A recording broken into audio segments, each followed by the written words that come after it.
Welcome back to My Financial Coach Live, hosted by me and Poe. As you can see, we have a new studio that we're extremely excited to show you today. I wanted to, of course, give a brief intro of myself. Not only am I the COO and host, but I work with a number of highly compensated medical as well as executive professionals. Through my journeys in financial land, I have found that there are a number of topics that come up all the time. One of those topics are home ownership, as well as rental property ownership, which all revolves around this very tricky dance between debt as well as assets and income. And I think that to perfectly address this, I'm really excited to have our guest, Shay Novak, who is going to give a very brief introduction on some of the things to consider as you're deciding, hey, what exactly do I need to do in order to play this game and balance these items efficiently against each other. I will say that there are a lot of things to keep in mind, but these will be at least the very top of mind and immediately relevant to all of our listeners. A lot of physicians and high net worth individuals that we work with have purchased and built wealth through homes.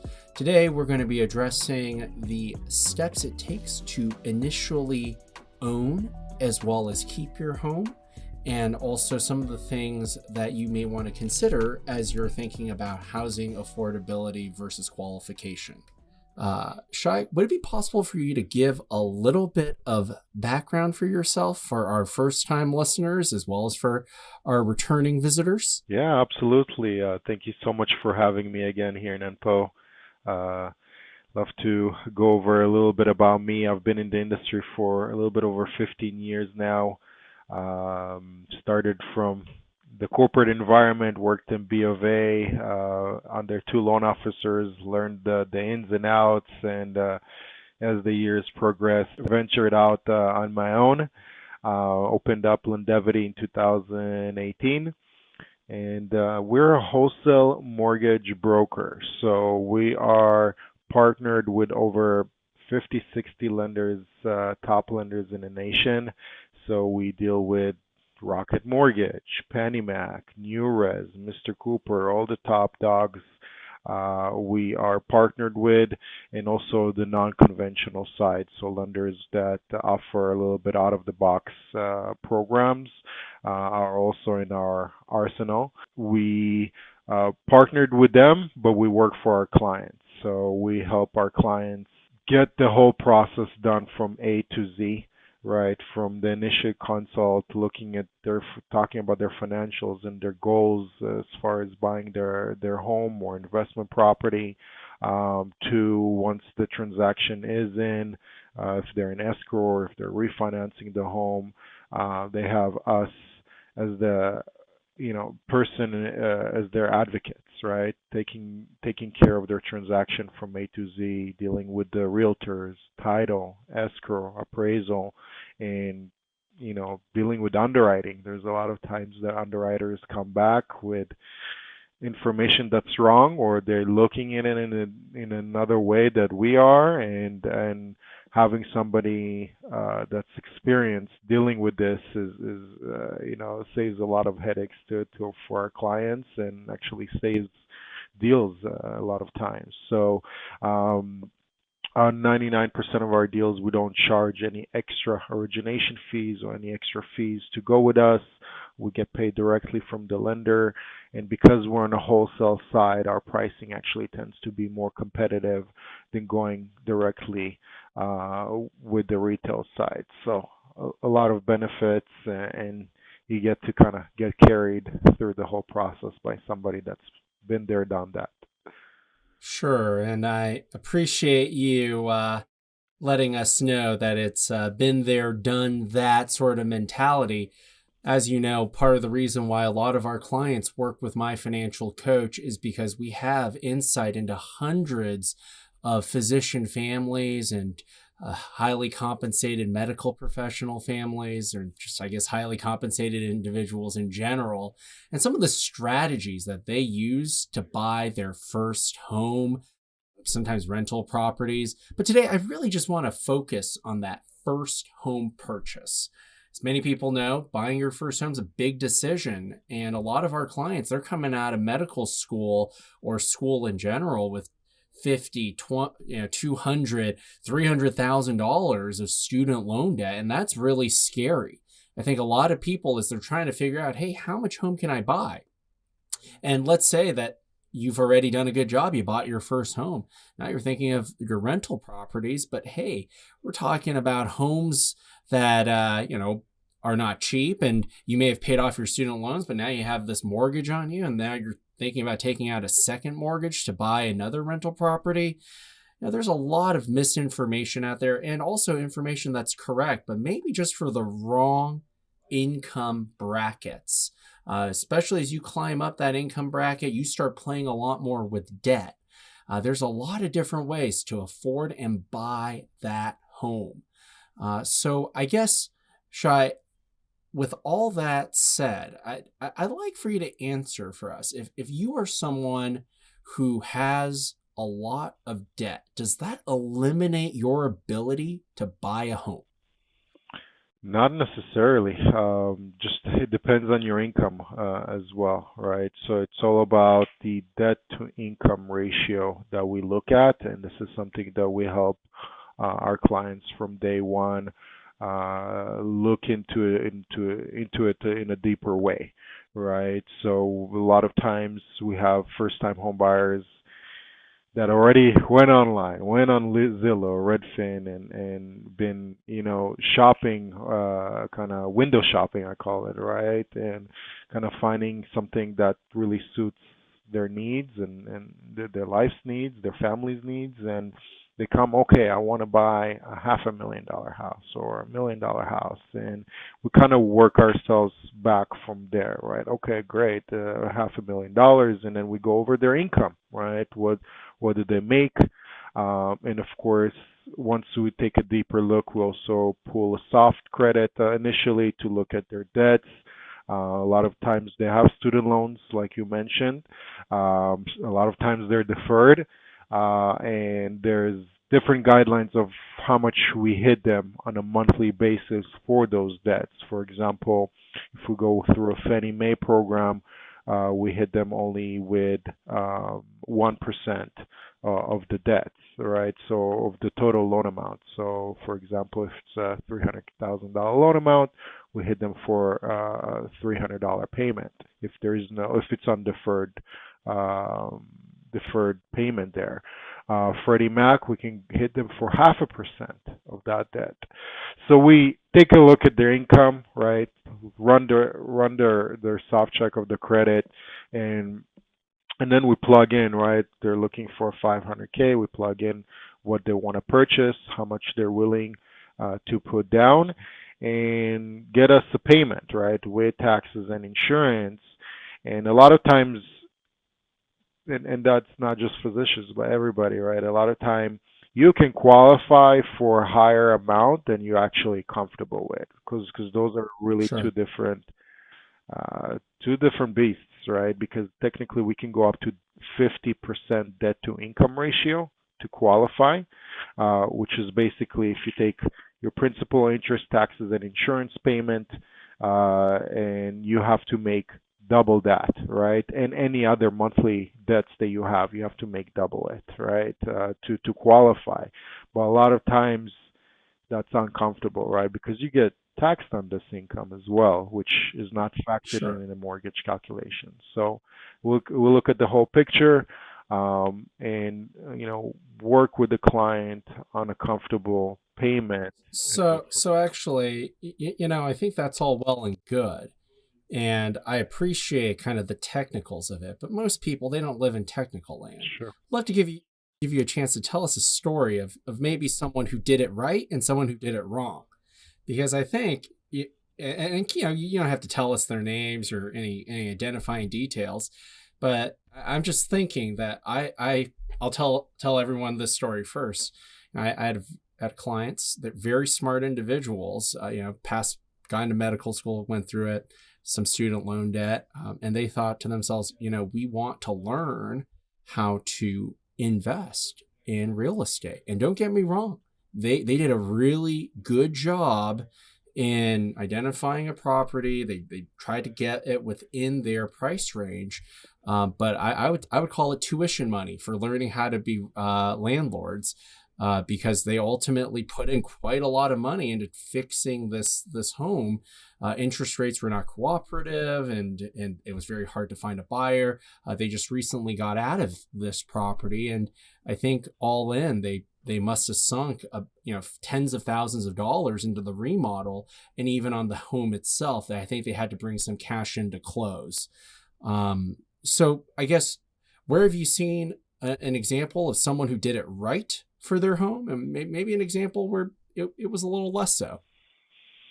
Yeah, it depends, right, if we're looking at investment properties or primary residences.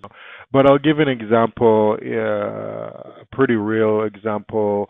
Back in 2022, right, I had 21, 22, I had, the list goes on of how many pre-approvals, right? So there were borrowers that were fully pre-approved, completed the application, they had the letter, and they were going out and making offers, but that market back then was very competitive. So they would get outbid.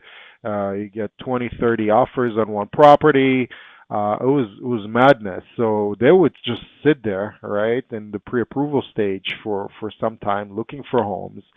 And then 2022 happened, right, where the 3% interest rates start skyrocketing, right? And we got to the 4%, and I had clients that were at around 40% debt to income ratio, right? That within a year, 6 months, a year, they just were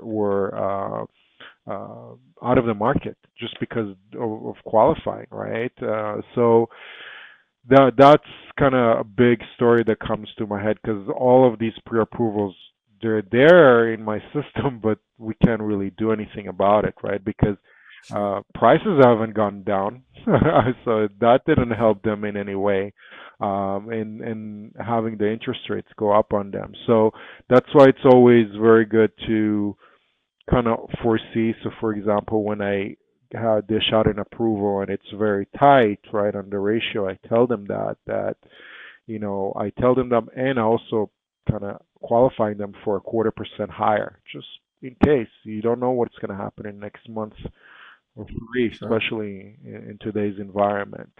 Um, so we try to address that up front, especially, and again, on that monthly payment obligation on the mortgage. It's again, what you qualify for and what the client is comfortable with are going to be two different things that we walk you through when we work together. Sure. And there's a lot of articles that you see about people in different parts of the country that have been hit with a lot of natural disasters. Their insurance premiums for their homes went up. There's all sorts of things that I can imagine can go wrong from when you are pre-approved to when you're closing. And I can only appreciate that it's got to be very painful to come to that realization that the home that was this close is now this much further, and you just can't reach for it. Right. So I think it is good, certainly, to build in some margin and not just be at that 50% every single time. But I am curious. I mean, what happens when a client does come and say, no, Shay, I need this home. 50% is just like, what does that even look like? It happens all the time. Okay. Not all the time, but it's kind of, it's a toss up. It's because you know people want to get the house that they get connected to, right, on at least on a primary side, right, where they really see themselves living there and grow their family. So we get into the situation, and we walk through options, right? We walk through what would happen if rates go up. May sometimes they have a little bit more reserves, so they may even push a little bit more money into the deal and lower the loan amount, the obligation to be able to qualify. Sometimes they even add, a parent as a co-signer, right? If they have a parent that's retired and has low kind of monthly obligations, but they have fixed income, they add their parents to help, so help them qualify for it. All right. So, but again, it's important to go over it, right? Because if you make $100,000 as W-2, at least in California, okay, we get taxed pretty nicely here too on the state side, but you're going to end up paying 40%, right, of your salary. So you're actually ending up only with 60,000, but we qualify you on the 100, right? So that factor Sure. it can be felt especially when you get into a new mortgage and then you want to furnish the house and you want to do this and you want to do that. So you see sometimes people get into debt pretty quick after they buy it. So it's just important to be mindful, mindful of the payment and what they expect, the house that they're going to live in, and again, maybe pivot if they need to. Sure, and I think buying the house is the start of the race. It's certainly the part of the race that you run with them, but we've seen a lot of people who have inherited all of the bones of the house, and sometimes that includes the plumbing and the less fun things that they can't see when they're walking and touring. So I think that there is a lot of wiggle room when it comes to your budget and what you're able to qualify for. It's a completely different thing about how much you can afford. And I'm glad that you help walk clients through that, especially since we have clients that we've worked with that certainly want to stop deferring out their happiness. And we appreciate that. Going through medical school is not easy. Going through college is not easy. Having to wait to earn and to live your life is not easy.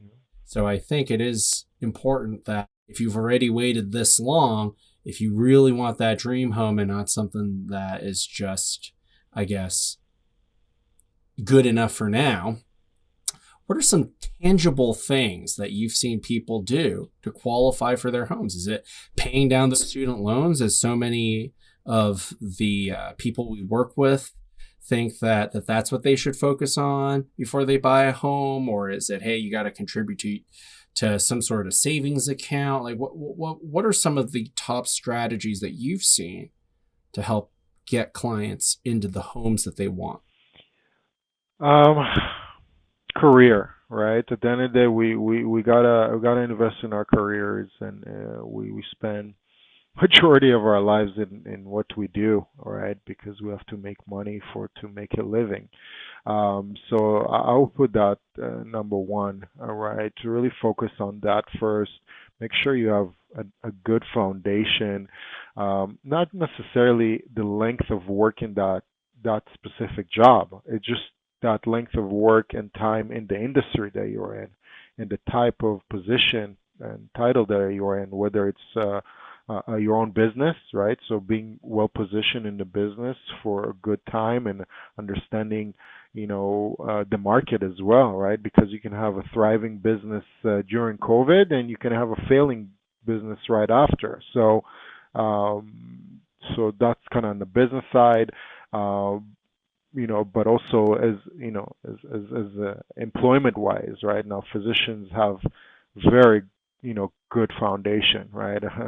Spending 10 decades, right, in school, you coming out of that degree, most of the time you have job security. So once you have that, I would make sure that your financials are healthy, meaning in your assets, right? Your savings, whether it's in the stock market, right, and can be liquidated, Bitcoin, or just in your saving or CD accounts, because you need to be comfortable when you add on a new debt, that's not going to go away for the next probably 30 years, right? So you need to have a cushion there, right? Whether you're in between jobs or when you buy the house and you want to buy want to furnish it, right? Or you need to paint or do some plumbing work. You need to have that emergency fund plumbing, right? Something always happens in a house, and it's all on you. It's not calling the renter, the landlord, and asking them to fix it. So having that cushion, so it's first income, then savings, and third is credit, right? Those are really the three pillars that go into qualifying a mortgage. And having a good credit is important. And the way you have good credit is um, being able to maintain your debts at a low level. What does that mean? So if you have a credit card, right, that has a limit of $10,000, right, and you're utilizing more than 50% of that debt limit, so you have a balance of 7,500, that's bringing down your score, your credit utilization. So I would make sure that your credit is good, is in the higher 700s. That always helps with the terms that you get, the rate, and also bring down your other debts. Right, student loans, they're gonna be there. I understand that, and it's something you're gonna attack over the years. But credit cards, if you cannot keep up with your credit cards, adding mortgage into the mix will just make things 10 times hotter. So if you can have that, again, and it's not necessarily not having credit cards. Credit cards are good as long as, again, as you use them correctly and you don't, max them out and really pay them off on a monthly basis. You'll have good history. You'll have very little debt, right? If you don't have credit cards, car loans or student loans, right? If you minimize that as much as possible and you remove credit cards out of the equation, that will just help you overall on a monthly basis to keep up with the mortgage and the house expenses that go around the house, right? Like utilities and so on. So those are kind of the top three pillars I would always make sure that you have strength in before you buy. All right. So if I'm hearing you correctly, don't have a spotty job history, or maybe a job that maybe is not as stable. Make sure that you have some money for emergencies, and then pay off your credit cards. Am I hearing you right? That's a recipe for success right there. Yeah. All right.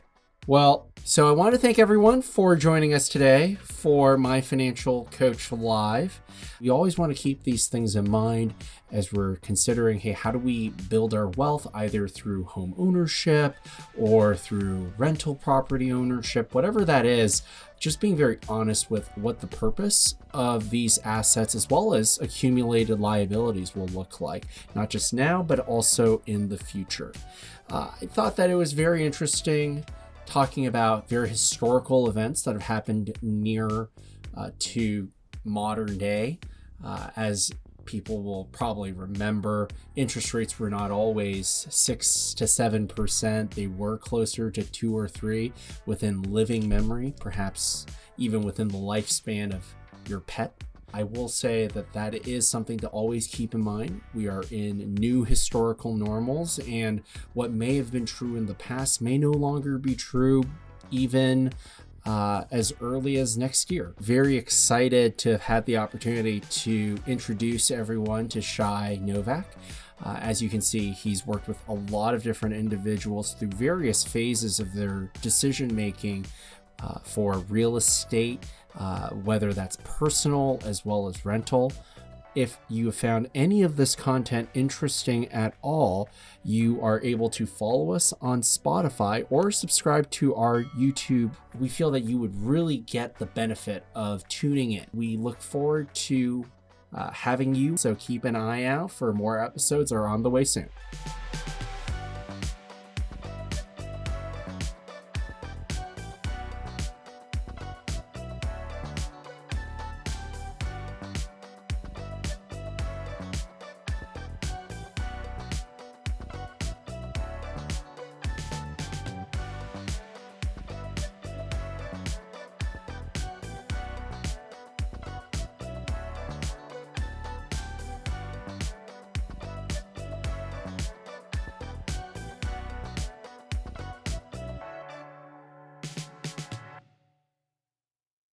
disturbing the recording, Benny. You're disturbing the recording.